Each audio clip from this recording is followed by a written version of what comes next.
The door in Rancho Santa Fe, when I look back on the case that changed my understanding of human belief, I always return to a single image: a quiet suburban street in Rancho Santa Fe, the kind with perfectly trimmed lawns and wide driveways, the kind where neighbors wave politely and dogs sleep in the sun. It was March of 1997, a warm, indifferent California afternoon, and I was a detective still believing that evil always announced itself with noise.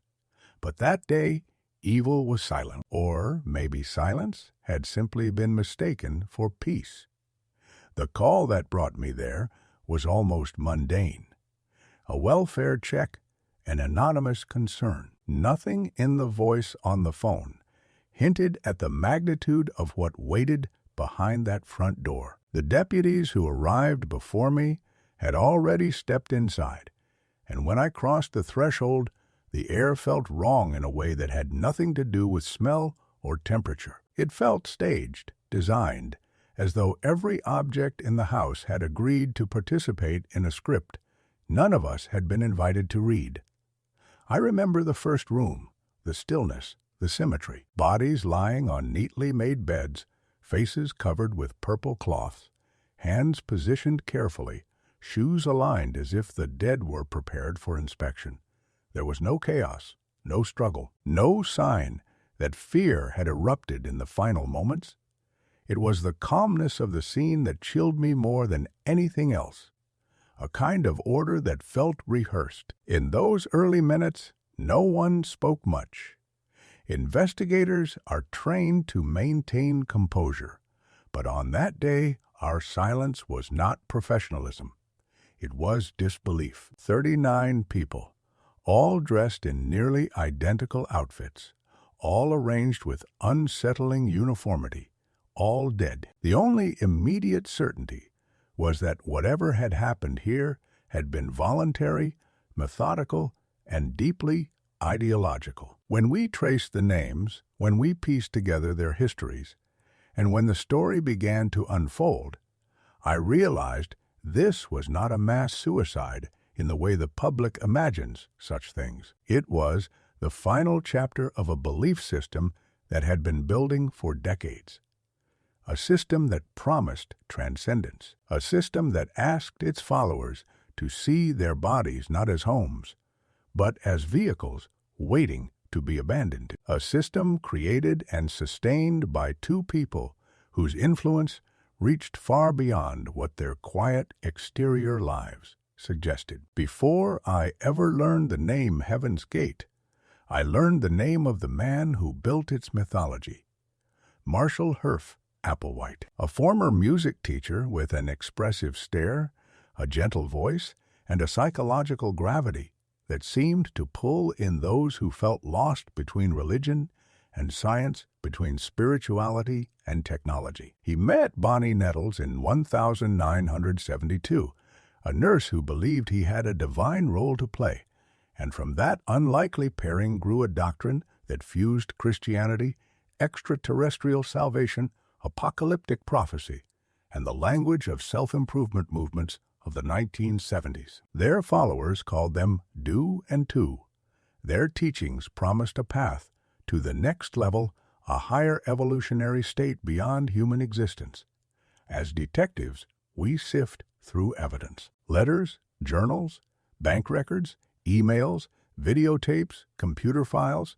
What struck me in this case was how much of the cult's inner world had been documented with deliberate clarity. They left messages explaining their intentions.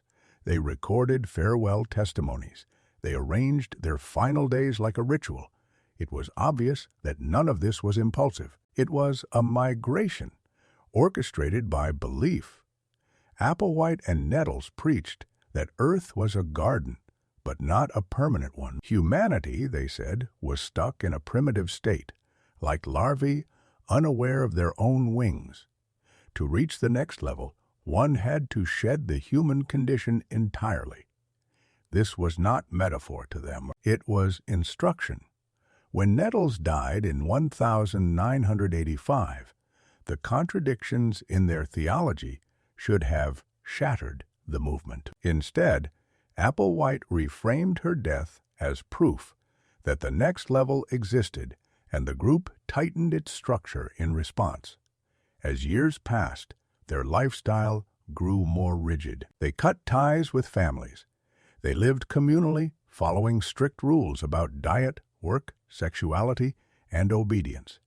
They erased individuality until only the mission remained. None of this was immediately visible from the outside. When we canvassed the neighborhood in Rancho Santa Fe, most residents said the same thing. Quiet people, polite, kept to themselves. There had been no disturbances, no flashing red flags, no loud declarations. The cult had worn normalcy like camouflage. But the most jarring discovery during the investigation came from something far more modern. A website sleek for its time, cleanly formatted, meticulously worded. The cult had been operating online, offering web design services to pay their bills while distributing their teachings through digital portals.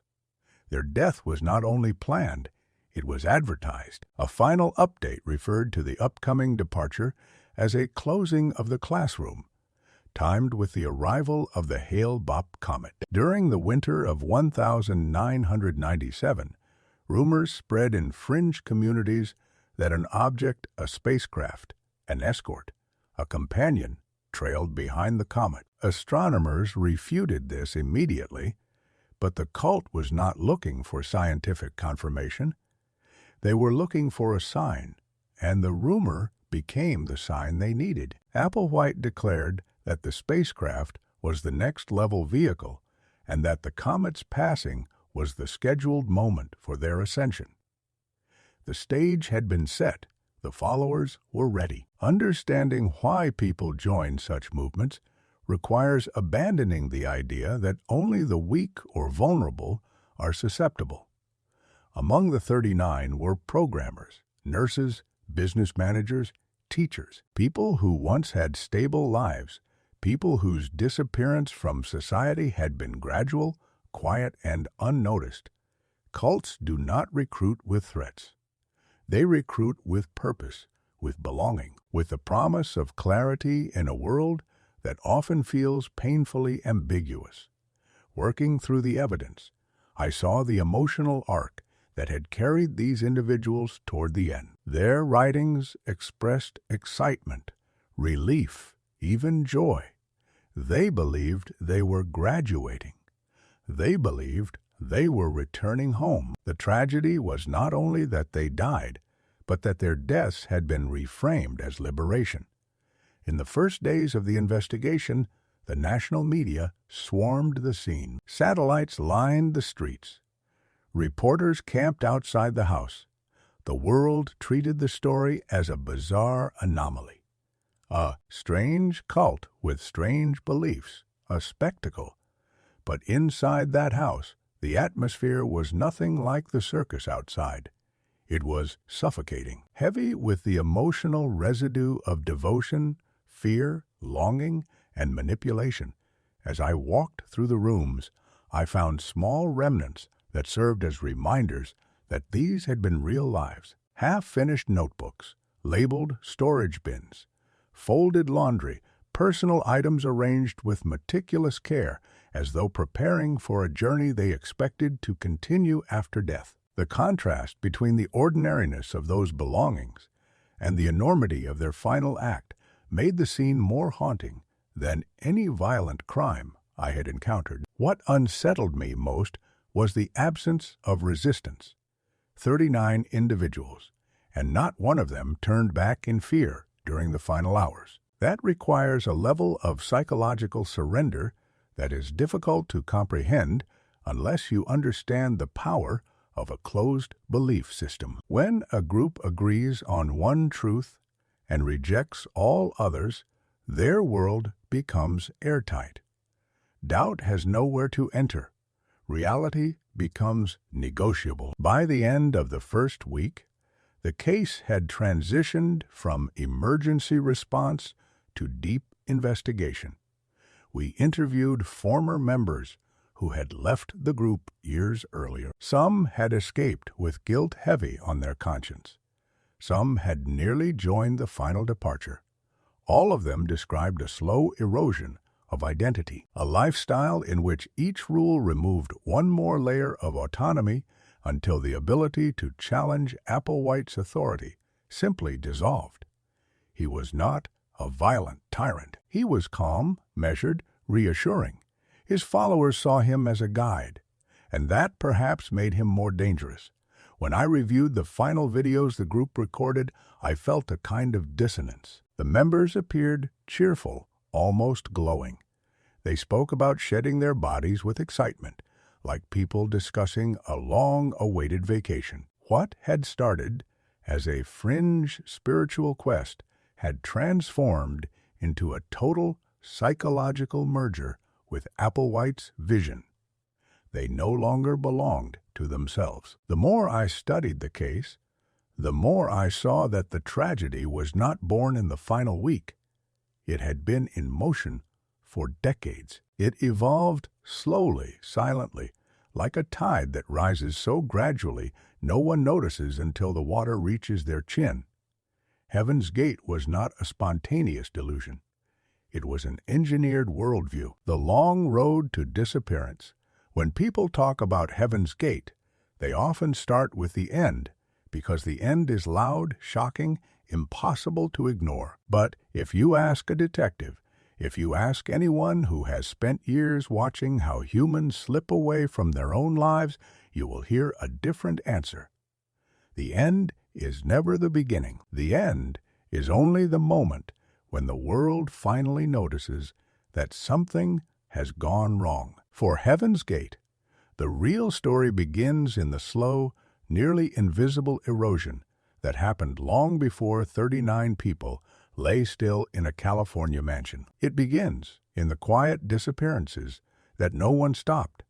As I moved deeper into the investigation, I realized that the most important clues were not found at the crime scene. They were found in the years leading up to it, in the lives that had gradually deflated until nothing remained but devotion to the group. The tragedy of Heaven's Gate is not simply that 39 people died together. It is that they spent decades rehearsing that death inch by inch, decision by decision, until the final step felt not terrifying but inevitable.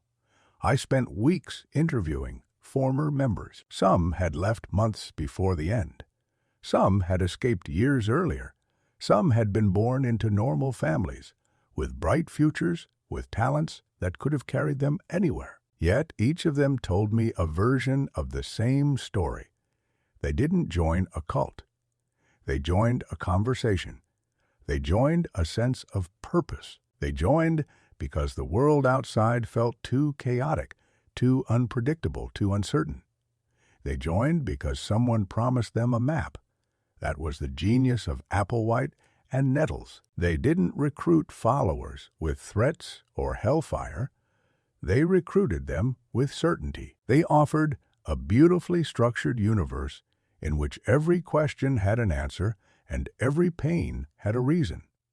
When you are lost, certainty is more seductive than happiness. It tells you that everything confusing about your life can be organized, labeled, transformed into steps on a spiritual ladder. And once you accept that, you are already halfway to surrendering your autonomy. One of the former members, a woman named Lorraine, told me that at the beginning, the teachings felt almost harmless. A mixture of spirituality, self-discipline, cosmic metaphors, and promises of personal growth. She said the meetings felt like group therapy for souls. They meditated, they studied scripture, they talked about evolution and human potential. They shared meals, they laughed. She told me it felt like the first time she belonged anywhere. But belonging is a powerful drug. It calms the mind while tightening the leash. As the years passed, the rules increased slowly. At first, members were simply encouraged to detach from material distractions. Then they were guided toward giving up relationships. Then family contact became discouraged, then forbidden. Diets changed, sleep schedules changed. Names were replaced, clothing became uniform. Emotions became suspect, doubt became sin. The change was so gradual that no one noticed the bars of the cage until the door had already closed. One former member described it perfectly. He said, "You don't wake up one day and realize you've lost yourself.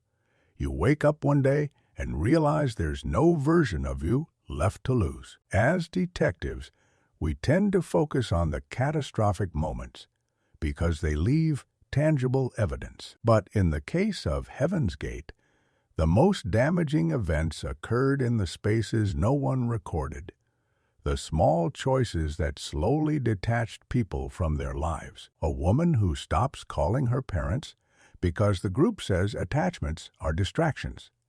A man who gives up music because creativity is considered indulgent. A young recruit who changes her name because individuality is a barrier to ascension. Each decision is tiny.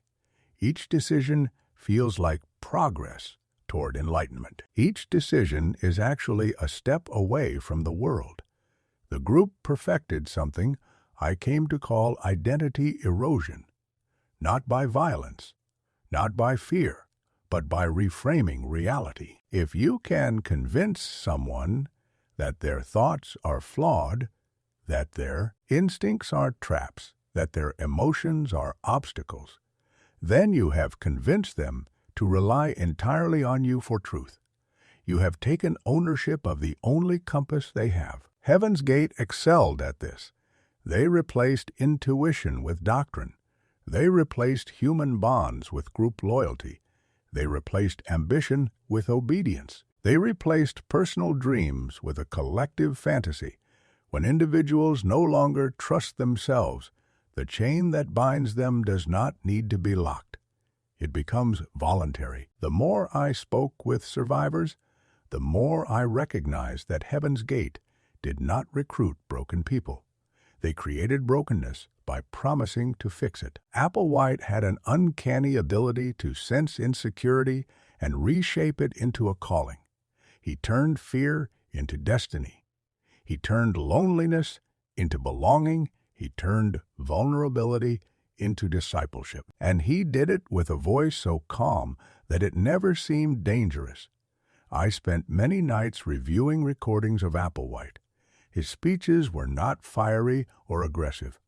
They were patient, almost tender. He spoke like a father explaining something complicated to a child. He used metaphors more than commandments. He framed sacrifice as opportunity. He made surrender seem like the purest form of growth. In one recording, he talks about the next level with such serene conviction that for a moment, even knowing everything I knew, I understood how someone drifting through life might find comfort in his certainty. The danger was not in what he claimed existed above humanity. The danger was in what he claimed humanity lacked. He told them that Earth was a prison, that bodies were burdens, that families were distractions, that individuality was a flaw, that doubt was poison, and that salvation required abandoning everything that made them human. When you dismantle a person piece by piece, you can rebuild them into anything you want. This was the slow machinery operating beneath the surface of Heaven's Gate. The world saw the purple shrouds and identical outfits and thought eccentricity.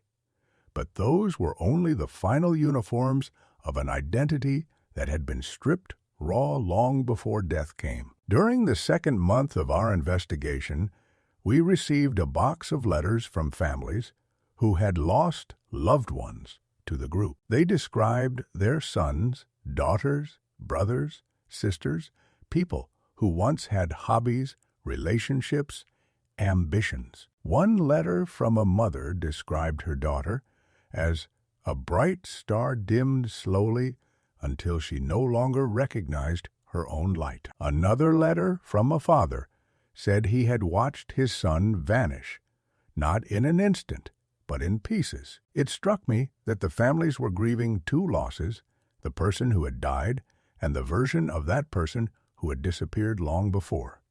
Identity is more fragile than we like to believe. We imagine ourselves as fixed, solid, anchored, but the truth is that identity is porous. It bends to influence, to environment, to the stories we tell ourselves.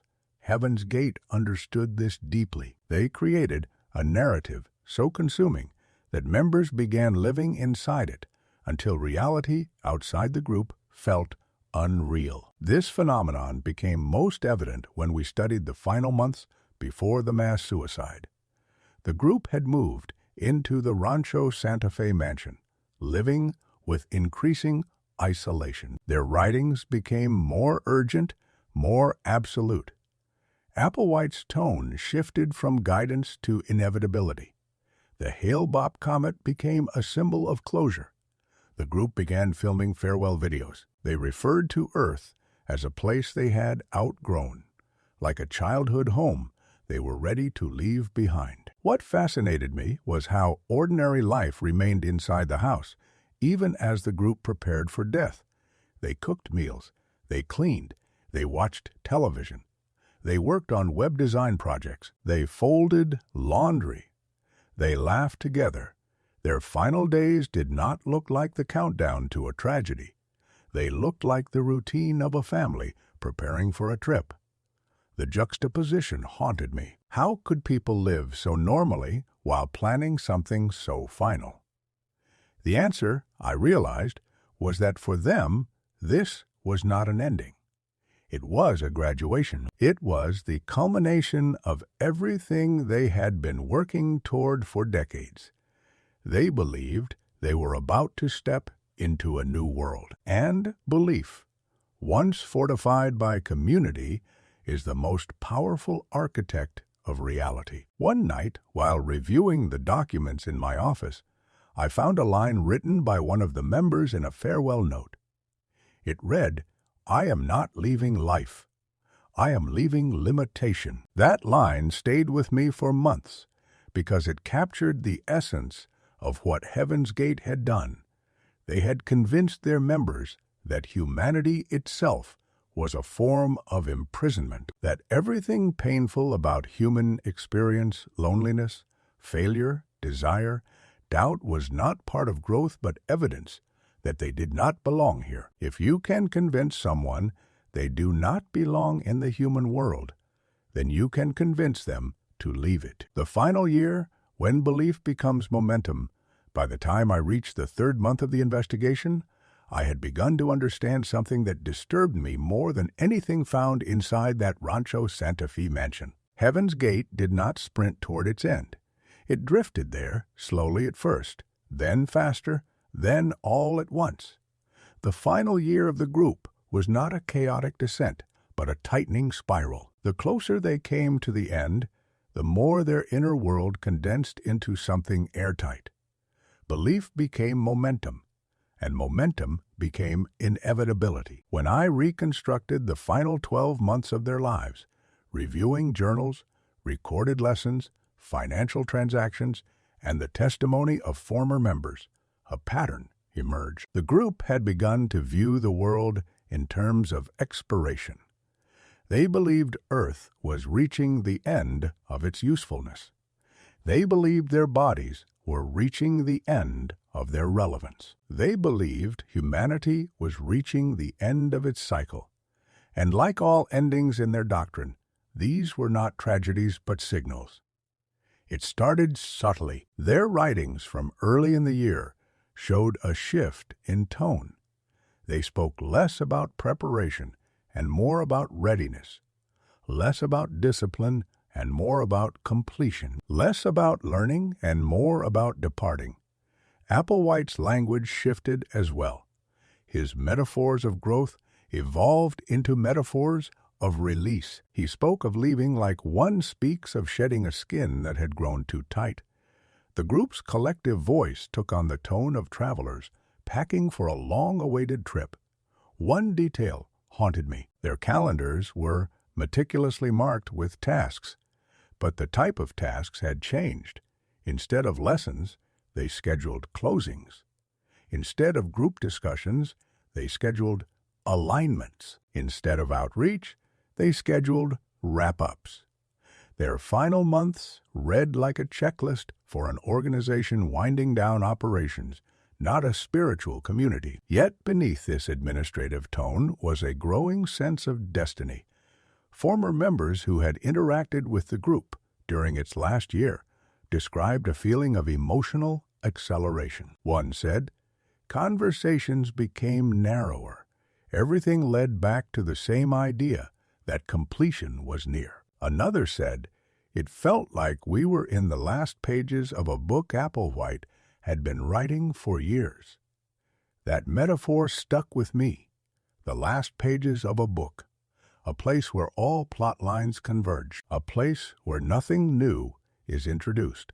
A place where the ending is not only predictable, but necessary. As I reconstructed their psychological landscape during those months, I became aware of a paradox. Life inside the house grew both more restrictive and more serene. Their rules intensified, but so did their calm. They spoke less of fear and more of clarity. They described their choices not as sacrifices, but as fulfillments. Their inner world contracted, but their sense of destiny expanded. This paradox is what makes the final year of Heaven's Gate so difficult for outsiders to understand. To the world, they were heading toward tragedy.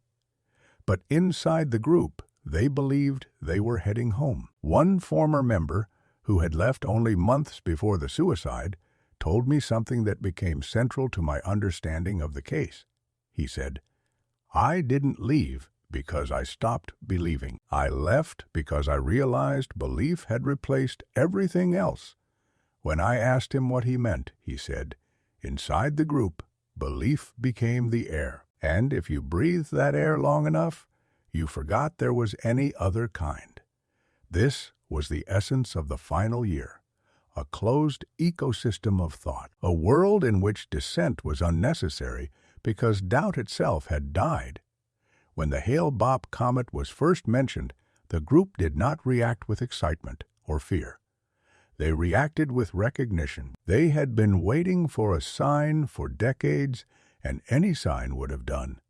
But the comet, bright, spectacular, streaking across the sky like a divine exclamation mark, was perfect. It gave visual shape to their longing. It gave cosmic context to their narrative. It gave their journey a deadline. Applewhite interpreted the comet with absolute certainty. He declared it a marker, not a miracle, not a coincidence, a marker. To him, the comet validated every teaching he had ever given. It offered what all prophets crave: confirmation. The group's fixation on the comet grew steadily. They watched news reports. They followed astronomical updates. They analyzed images. But what mattered most was not the comet itself. It was the group's interpretation, reinforced by years of conditioning. The comet was not an object. It was a message, a countdown. One journal entry read, "We have waited so long for the moment when the universe acknowledges us." Another said, "The classroom closes when the sign appears." The sign has appeared. As I read these lines, I realized the comet was not an external event influencing them. It was a mirror reflecting their internal readiness. The sign did not change them. It justified what they already believed they needed to do. In the final months, Applewhite's tone, in his recorded messages, changed from instructional to elegiac. He spoke with a sense of closure, as if wrapping up a lifelong monologue. He reassured the group that the next level awaited them. He reminded them that their bodies were mere containers. He insisted that fear was an indication of remaining human imperfections. He framed death not as an ending, but as an act of obedience to the universe. His final teachings revolved around two themes: release and reunion. Release from Earth. reunion with the next level. The group internalized these themes so deeply that death became a doorway rather than a wall. One evening, while reviewing footage of Applewhite filmed in those last weeks, I noticed something subtle but significant. His eyes carried a mixture of exhaustion and triumph. He looked like a man who believed he had finally solved a lifelong riddle. And because he believed it, those around him believed it too. When leaders of high-control groups reach this level of conviction, a phenomenon emerges that psychologists call shared delusion. Not imposed delusion, shared. It is a fusion of belief between leader and follower until the boundary between them dissolves. Applewhite did not command obedience. He inspired identification. The members did not simply follow him. They became extensions of his worldview. This is why, when the end neared, no one resisted, no one tried to escape, no one called for help. Their identities had been synchronized with his. The group began organizing their belongings. They created inventories. They labeled items. They settled finances. They cleaned their living quarters with near-ceremonial precision. Their actions resembled preparations for a departure flight rather than a coordinated death. They even practiced their final routines, ensuring uniformity and order. As I reviewed these records, I was struck by how administrative the final preparation seemed. They were not planning an emotional event. They were planning a logistical one. There is a moment in every investigation when the truth arrives not as a revelation, but as a weight.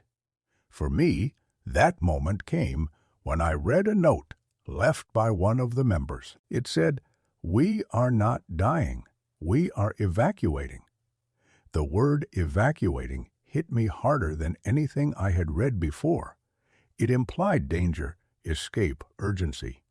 It implied that Earth itself was the threat. To believe that death is escape, you must first believe that life is imprisonment. The group completed their preparations in the final weeks with startling calm. They filmed farewell messages. They documented their intentions.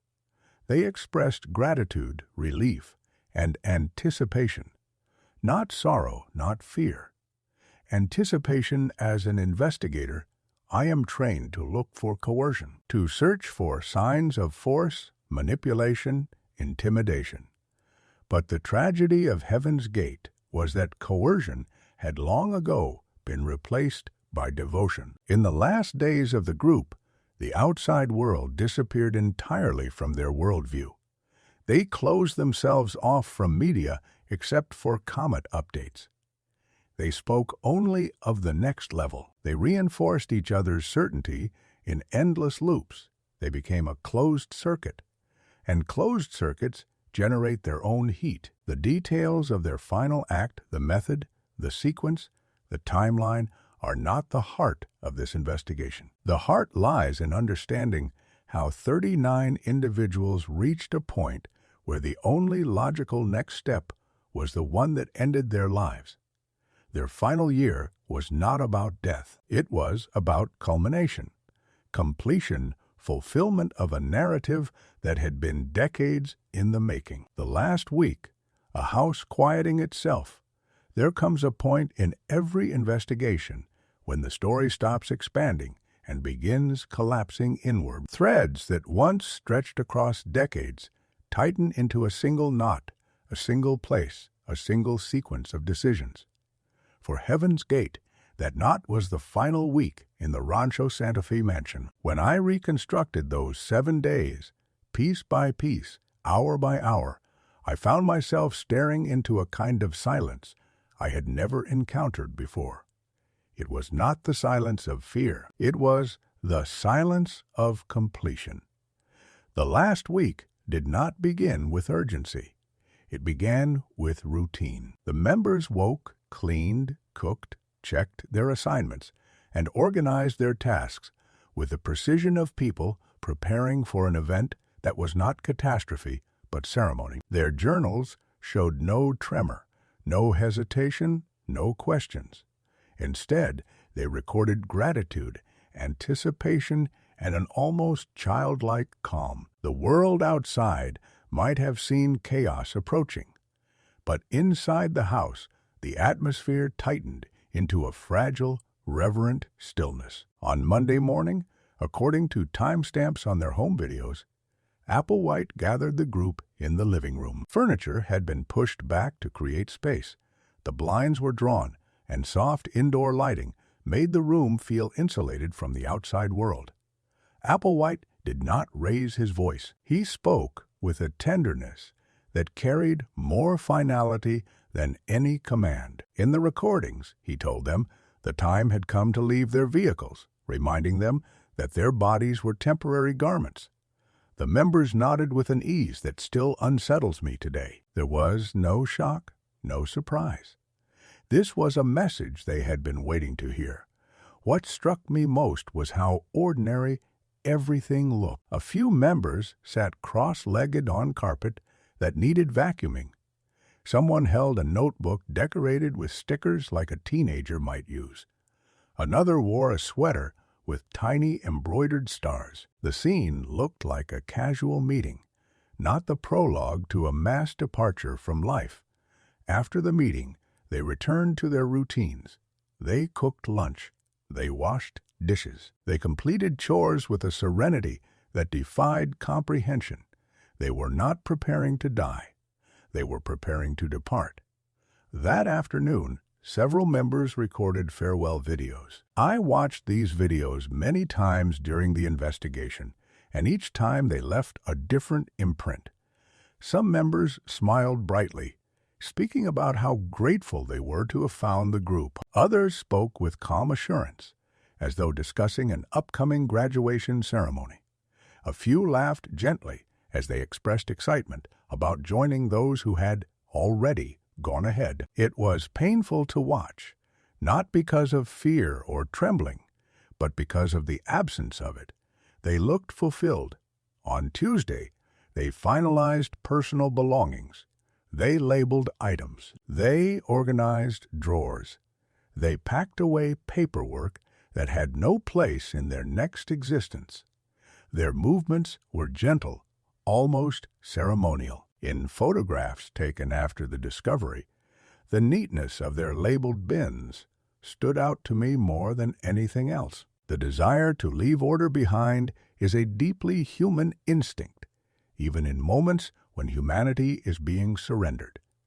By Wednesday, their preparations were nearly complete. They spent the day cleaning the house, vacuuming, dusting, wiping surfaces, polishing appliances. One of the strangest things I learned during the investigation was that their final days were some of their most orderly. It was as though they wanted to leave the physical world better than they found it, a last gesture of courtesy to Earth, a planet they believed they were outgrowing. That night, Applewhite recorded his final message. In the video, he appeared tired but resolved. He spoke slowly, reassuringly, as though comforting a child afraid of the dark. He told them that their departure was not only sanctioned by the next level, but expected. Watching that video, I felt the unsettling weight of what psychologists call transference. His conviction became their conviction. His certainty became their map. His exhaustion became their permission to let go. On Thursday morning, the group began what would become the first phase of their exit. I will not describe the technical details. Those belong in forensic reports, not in this narrative. What matters is that the process was structured, planned, and staggered over several days. Early departures were handled with care. Bodies were positioned. Faces were covered with purple shrouds. Shoes were adjusted. Clothing was smoothed. Each completed step seemed to validate the next. I still remember standing in that room weeks later, tracing the order of the beds, the orientation of the bodies, the symmetry of the coverings.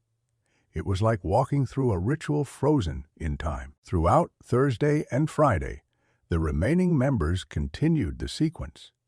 Some recorded additional messages. Some sat together in quiet conversation, holding hands. Others read old notes from Applewhite or wrote reflections on their decades in the group. One wrote, "I feel like I'm standing at the shoreline of a new world." Another wrote, "I am not brave. I am ready." That distinction between bravery and readiness captured the essence of the group's psychology. They did not feel heroic.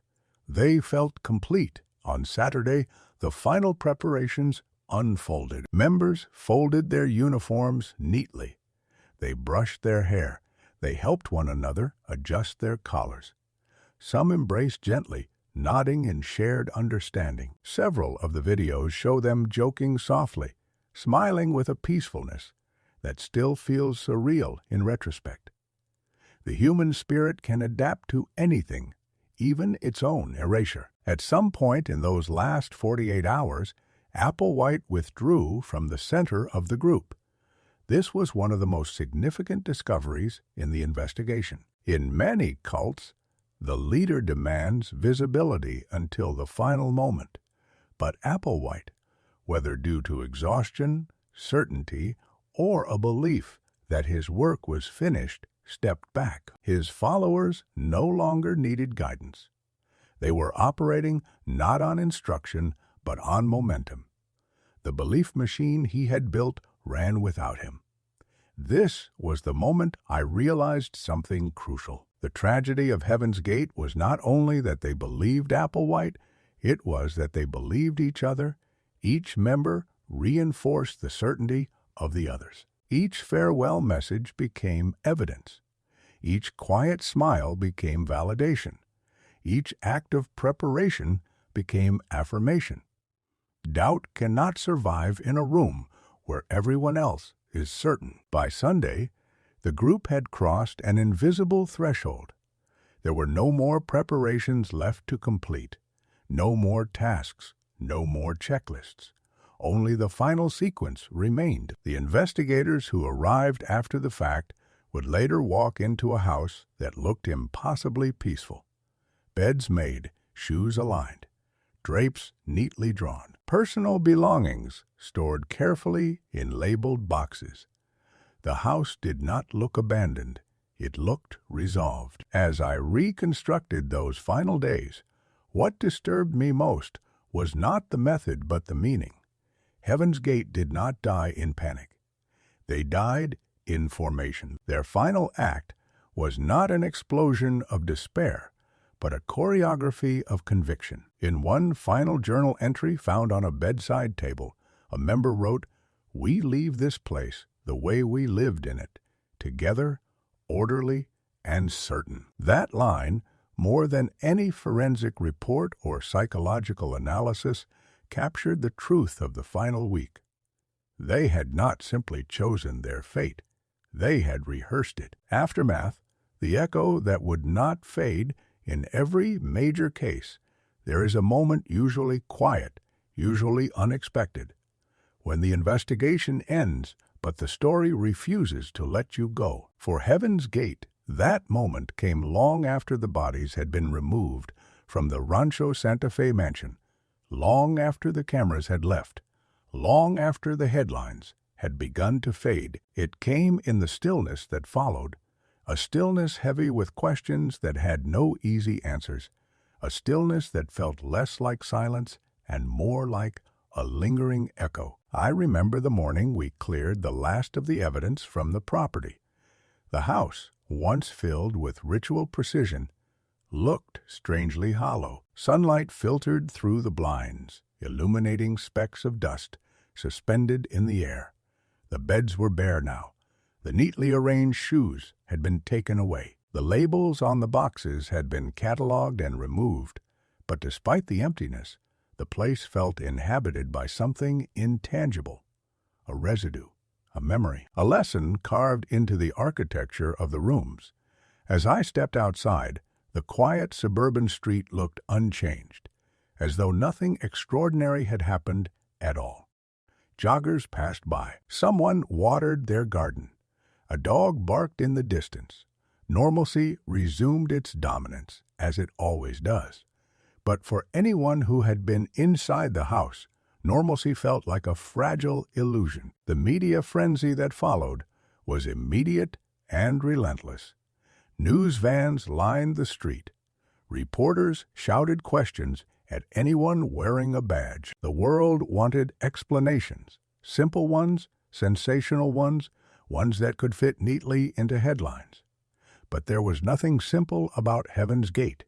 It was not madness. It was not stupidity. It was not a bizarre anomaly. It was the culmination of a story that spanned decades, shaped by longing, vulnerability, isolation, and belief. In the weeks that followed, I read hundreds of articles. Some were sympathetic. Others were mocking. Many were filled with inaccuracies. The public reaction split into two predictable camps, those who pitied the group and those who ridiculed them. But buried beneath the noise was a third response, quieter but more unsettling. People who recognized parts of themselves in the story. People who understood how easy it is to be drawn to certainty in a world that rarely offers it.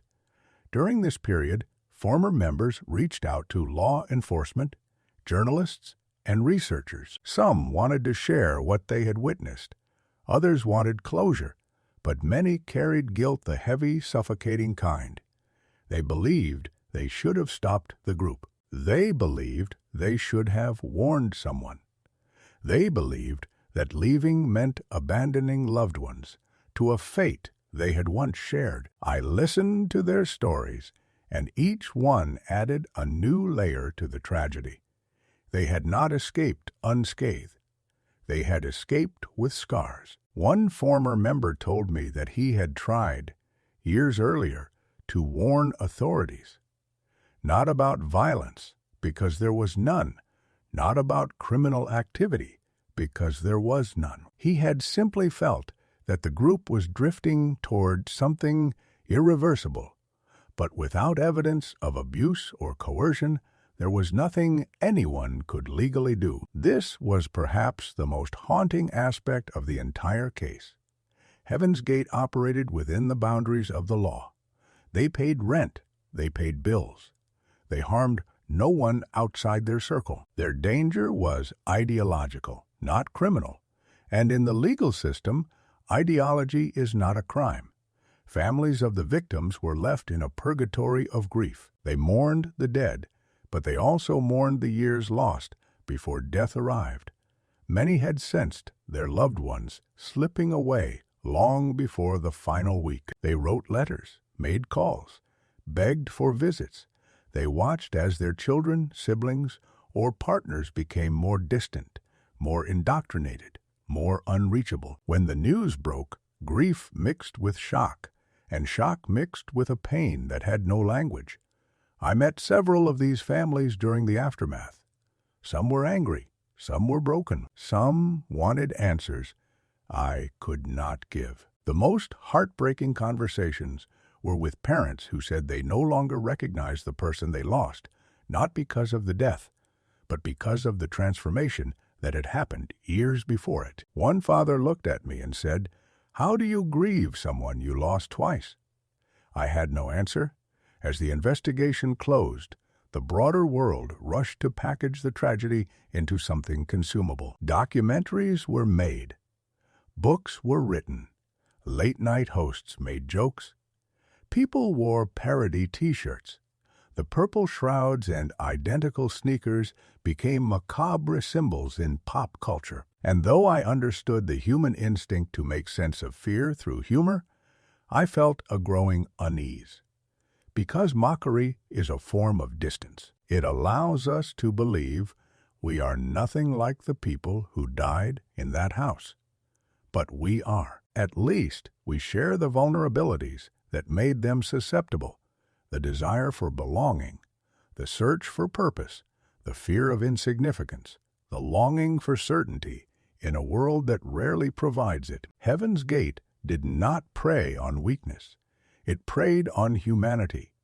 In the aftermath, academics and psychologists dissected the case. They studied the group's dynamics, the structure of its beliefs, and the psychological mechanisms that sustained loyalty. They spoke of cognitive dissonance, groupthink, charismatic authority, and identity dissolution. Their analyses were insightful, but none captured the emotional truth I felt standing inside that house. Heaven's Gate was not an event. It was a process that began long before the final week, a process that accelerated each time someone surrendered a piece of themselves, a process that culminated quietly, slowly, inevitably. One evening, months after the investigation ended, I returned to the site alone. The house had been leased to new tenants, unaware of the history. The street was peaceful. Light flickered behind curtains. I sat in my car and watched the house, the way one looks at a wound that has healed but still aches. I tried to understand why the case stayed with me. It was not the scale. I had seen larger tragedies. It was not the ideology. I had investigated groups with stranger beliefs. It was something else, something I felt the moment I first stepped into the house.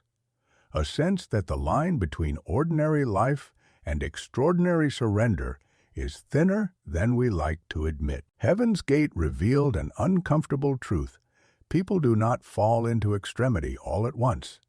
They slide into it step by step, story by story, until one day the world outside no longer feels real. As I reflect on the case, one question rises above all others. Could this happen again?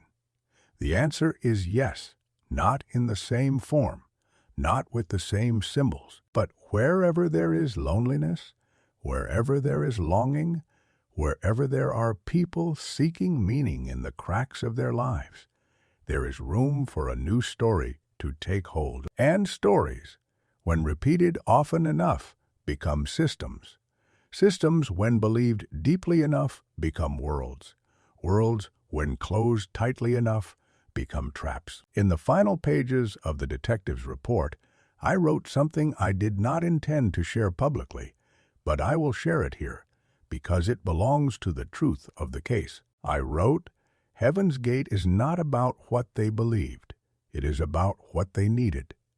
They needed certainty. They needed belonging. They needed belonging. They needed a promise that life could make sense. In the absence of those things, they found a man who offered answers. And eventually, those answers led them to a door they walked through together, believing they were stepping into light. The world would call it delusion. I call it tragedy. When I close the file now, years later, one final image returns to me.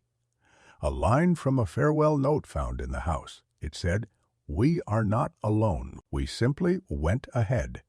I wish I could tell them they were wrong, but all I can do is remember."